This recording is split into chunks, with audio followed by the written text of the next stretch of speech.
내가 떠나는 이유 29편. 밝은 햇빛이 창가에 쏟아지고 있었다. 햇빛이 그리웠던 이사장은 그동안 받지 못한 햇빛을 마음껏 몸으로 받고 있었다. 형님, 이리 와서 태양을 바라봐. 그 소리에 이사장 옆으로 가서 썬팅 유리창 사이로 비치는 작은 햇빛을 얼굴에 담아보았다. 창문 앞에는 각 방에서 널어놓은 빨래가 긴 줄에 매달려 있었고 양쪽 복도 끝 철문은 굳게 닫혀 있었다. 탈출. 과연 누가 이곳을 탈출할 수 있단 말인가. 그냥 성실히 수감 생활을 하는 게 세상이라 생각을 해본다. 목욕탕 안 입구 오른쪽에는 옷걸이 몇 개와 못이 5개 박혀 있는데 그곳에 우리는 벗은 옷을 걸었다. 안으로 들어가면 왼쪽에 작은 방이 하나 더 있는데 방 서열 5위까지는 그곳을 사용한다. 샤워기가 총 7개인데 전방 가버린 동진이 빼고 오늘은 8명이 샤워를 하였다. 신입인 나는 어디에 서 있어야 할까 망설이고 있을 때 이태리 때타월을 들고 있던 대머리 독수리 이사장이 형님 이리 와봐 가지고 있던 타월로 비늘을 잔뜩 칠한 다음 내 등을 밀어주기 시작하였다. 나는 그의 인간적 배려에 고마워했다. 오후 2시 넘어 교도관이 3,500만원 배상명령 신청서를 하나 더 전달해주고 갔다. 아들이 영치금 10만원을 보내준 것도 확인하였다. 오후 4시가 지나자 딸한테 편지가 왔는데 옛날에 아빠가 만들어준 돈파마 생각이 난다며 이곳에서 레시피 연구나 하세요. 옆에서 함께 편지를 보던 독수리 이사장이 박수를 치며 축하해주면서 나가면 같이 먹고 싶다고 하였다. 얼마 전까지 법자인 줄 알았는데 가족들에게 연락이 하나 둘 오기 시작하니 다행이라며 자기 일처럼 기뻐해주는 대머리 독수리 이사장. 2번 방 사람들 중 호길이가 궁금해하며 재차 묻는다. 아까 면담 오신 분이 누구예요? 그러자 나와 비슷한 보이스피싱으로 들어온 넘버2 김명훈 씨가 아니 국회의원 보좌관 면담도 보통 10분 정도 면담하면 끝나는데 무슨 빽이길래 30분 넘게 면담하세요? 이건 있을 수 없는 일이에요. 5월 27일 민사장 3달 만에 외출. 민사장은 구치소에 온 지 100일 만에 첫 심리가 열렸다. 서열은 4위지만 방장처럼 행동한다. 나 3달 만에 외출인데 뭐 사다 줄까? 후길이 주문한다. 난 피자요. 난 치킨에다 콜라. 담배요. 2번 방 사람들은 서로 먹고 싶은 것을 주문하느라 난리다. 아, 그리고 나 들어오기 전에 면세점 들렸다 옷 하나 사다 줄까? 민사장이 나가고 잠시 후 새 베개에 4개가 들어왔다. 이중사는 그중 하나를 챙겨서 내게 주었다. 형님 하나 쓰세요. 5월 28일 새벽 4시 30분 천둥소리에 잠에서 깨어났다. 비가 내리고 있다. 올해는 유난히 비가 자주 오는 것 같았다. 빗소리를 좋아하는 나는 빗소리 리듬을 뺑기통 창문 사이를 통해 듣고 있었다. 나는 나도 모르게 일어나서 뺑기통 창문 옆 건너편 사이로 떨어지는 낙숫물 소리를 조용히 감상하기 위하여 뺑기통에 앉았다. 오전 8시 50분 30분 전에 접견 준비를 하고 1층 접견실로 내려갔다. 8시 55분. 아직 수영이가 오지 않았다.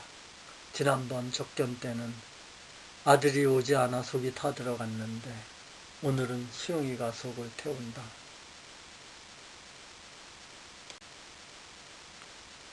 결국 오지 않았고 불로빵을 한 것 같다. 비가 많이 와서 접촉사고가 난 건 아닌가. 무슨 일일까. 9시 4분.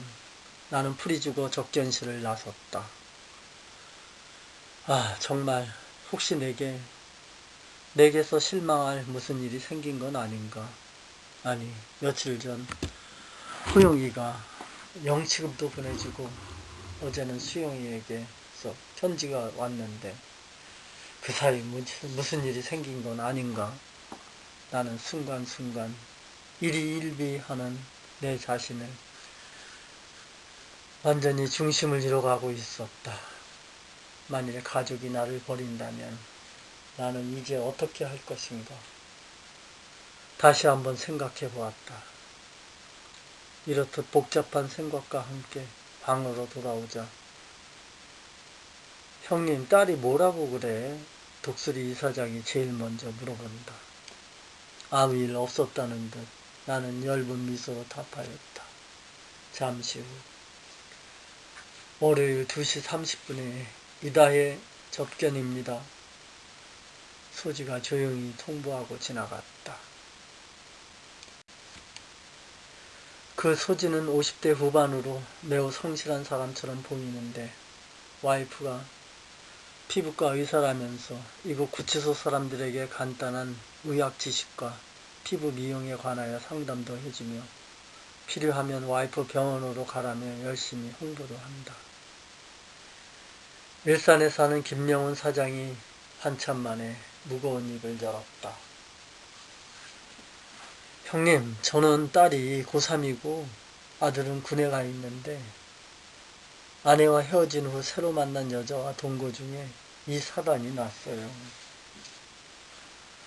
올해 대학 진학을 앞에 두고 있는 딸이 음대를 가야 하기에 돈이 많이 들어가요. 딸을 케어하고 있는 전처에게 매월 생활비를 보내주다 코로나19로 어려워지자 뭐든 돈을 벌어야 하는 상황에서 알바 자리를 찾은 게 보이스피싱인 줄 저도 처음에는 몰랐어요. 나는 그의 말에 고개를 끄덕였다. 일을 하다 보니 도중에 이상한 것을 느끼고 그만두려 했는데 그만 형사가 찾아와 구속이 된 거예요. 그 당시에는 아마 귀신에 씌인 것 같았어요. 법정에 나갔을 때 김 사장은 판사에게 누군가에게 이 돈 1,200만 원을 받고 징역을 몇 년씩 살라고 한다면 그렇게 할 사람은 아무도 없을 것입니다. 피해자에게 받은 1억 원을 제가 한 푼도 쓰지 않았는데 단지 심부름만 한 저 같은 사람이 저처럼 이렇게 징역을 살면서 이 큰 돈을 물어줘야 한다면 누가 보이스피싱을 하겠습니까? 김 사장은 그 판사에게 할 말은 다 한 것으로 위안을 삼는다고 나에게 힘없이 말하였다. 그러면서 끝까지 모르고 했다고 우겼어야 하는데 하지만 무죄를 주장하다 잘못되면 검사에게 괘씸죄에 걸려 형을 가중받게 될까봐 그냥 용서를 빌었다며. 그러니까 형님도 잘 판단하세요. 김 사장 뜻은 내가 무죄 주장을 하지 말고 검사에게 용서를 빌고 선처를 받았으면 하는 뜻 같았다. 그러면서 김 사장은 교도소 생활도 경제적으로 계산을 하였다. 코로나19로 인하여 경기가 없으니 지금 당장 나간다 하더라도 소득이 보장되지 않고 만일 합의금을 빌린다 하더라도 당장 갚을 능력이 없으니 그냥 빨리 교도소로 가서 가석방을 받아 나가는 것이 지금 이 방법으로는 최선이라는 생각을 말하였다. 그러면서 형님도 빨리 나갈 수 있는 방법을 여러 각도로 찾아보세요. 그래서 김 사장은 결국 검사 5년 구형에 재판에서 1년 8개월 선고받고 항소는 포기하고 교도소로 갈 준비를 여기서 하고 있다는 것이라고 말하였다. 그러면서 동거한 여자는 처음 구속되었을 때 자동차 문제로 면회 한번 오더니 그 후 소식이 없다며 그동안 잘해주었는데 인간적 배신감에 처음에는 많이 힘들었다며 고개를 떨구었다. 그럼 나는 어떤가?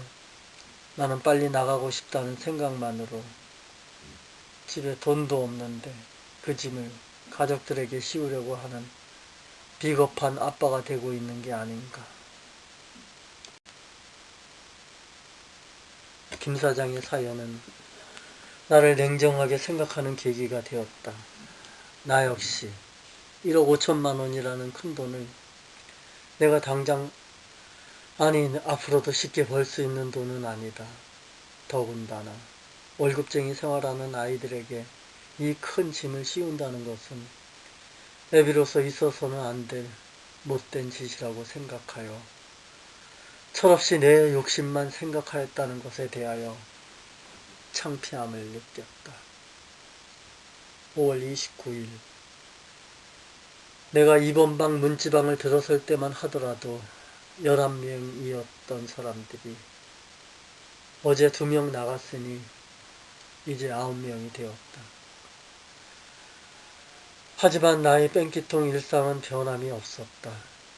서열위 3명이 좁은 방 3분의 1을 쓰고 있고 아랫상 공간은 3분의 1밖에 안 되는데도 이 비좁은 공간에 6명이 몰려 있었다. 어린 방장놈이 자리 잡고 있는 윗상에는 서열이 낮은 사람이 가지 않으려 하였다.